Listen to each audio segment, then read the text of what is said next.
মুভির প্রথমে আমরা জিমিকে দেখি। সে একজন সিকিউরিটি গার্ড। তার একটা ফ্রেন্ডও ছিল যার নাম রজার। জিমি আর রজার এই বিল্ডিং এ থাকা প্রত্যেকটা মানুষকে আলাদা আলাদা নিক নেম দিয়েছে, যেমন মিস এ, মিস বি। জিমি সারা রাত ডিউটি করে।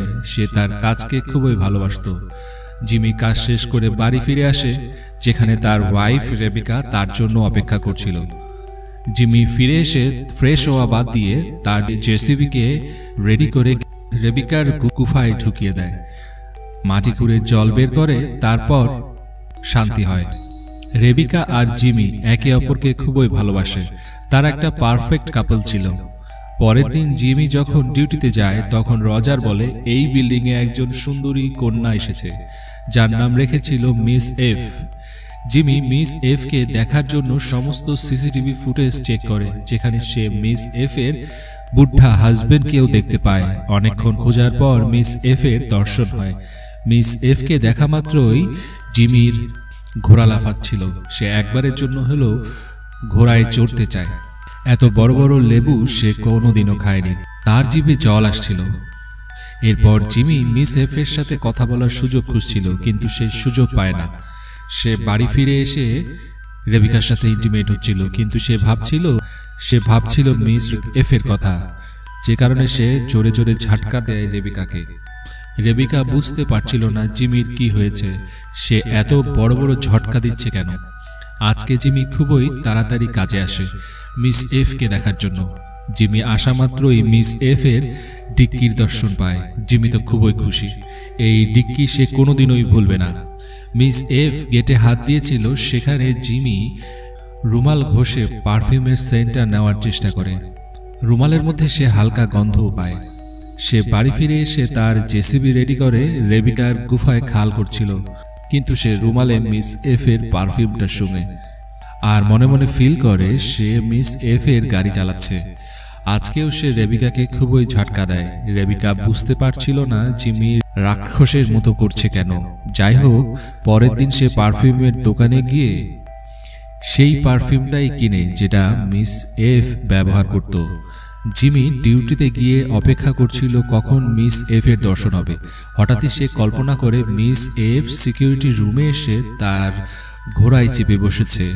দুজন মিলে খুবই ঘোড় সাওয়ারি করে, কিন্তু এটা তার কল্পনা ছিল। কিছুক্ষণ পরে মিস এফ সত্যি সত্যি সেখানে আসে। জিমি তো পুরোই শকড। মিস এফ বলে, আমার রুমের সিঙ্কটা খুবই ডিস্টার্ব করছে, প্লিজ তুমি একটু ঠিক করে দিবে। জিমি তো রেডি ছিল। সে মিস এফ এর রুমে যায়, যেখানে মিস এফ এর পা দেখতে দেখতে সিঙ্ক ঠিক করে। সিঙ্ক তো ঠিক হয়ে যায়, কিন্তু সে বাথরুমের নলটা খারাপ করে দিয়ে আসে, যাতে মিস এফ তাকে আবার ডাকে। জিমি মিস এফ কে ফোন নাম্বার দিয়ে বলে, কোনো কিছু প্রবলেম হলে আমাকে কল করবেন। যাই হোক, জিমি বাড়ি ফিরে আসে, রেবিকাকে সেই পারফিউমটা দেয়। রেবিকা তো খুবই খুশি ছিল। তারপর জিমি মিস এফ কে কল্পনা করে রেবিকার সাথে ইন্টিমেট হয়। পরের দিন সে ডিউটিতে যায়। যখন রজার বলে, আমি মিস এফ এর বাথরুমের নলটা ঠিক করে দিয়েছি, জিমি খুবই রেগে যায়। সে মনে মনে প্ল্যান করছিল মিস এফ এর রুমে যাওয়ার, কিন্তু রজার পুরো প্ল্যানটাই নষ্ট করে দিল। যাই হোক, সে ডিউটি করে। আজকে রাতে রেবিকার সঙ্গে বাইরে ডিনার করতে যায়। তারা খুবই হ্যাপি ছিল। রেবিকা জিমিকে খুবই ভালোবাসে।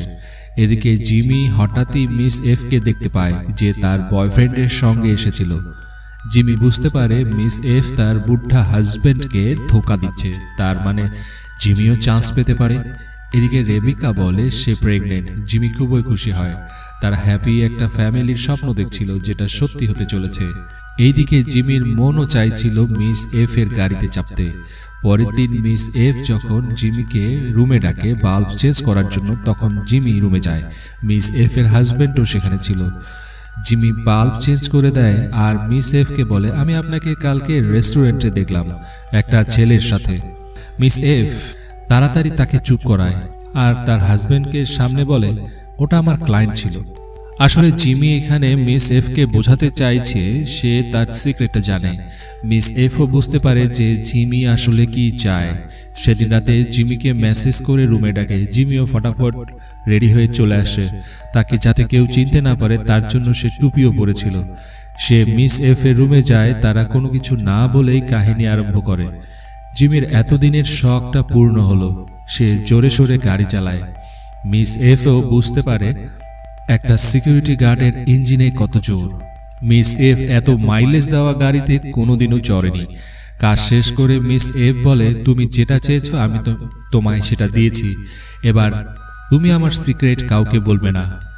জিমি জল খেতে পেয়েছে, সে আর কেন বলবে। পরের দিন রেবিকা বলে, তুমি কালকে কোথায় গিয়েছিলে? জিমি বলে, না তো, আমি কোথাও যাইনি, তোমার হয়তো কোথাও ভুল হচ্ছে। জিমি ডিউটিতে এসে মিস এফ এর সাথে দেখা করে। মিস এফ বলে, তুমি একজন সিকিউরিটি গার্ড আর আমি একজন মডেল, তুমি আমার কাছ থেকে দূরে থাকো। আমাদের মধ্যে যেটা হয়েছে সেটা আর কোনোদিন হবে না।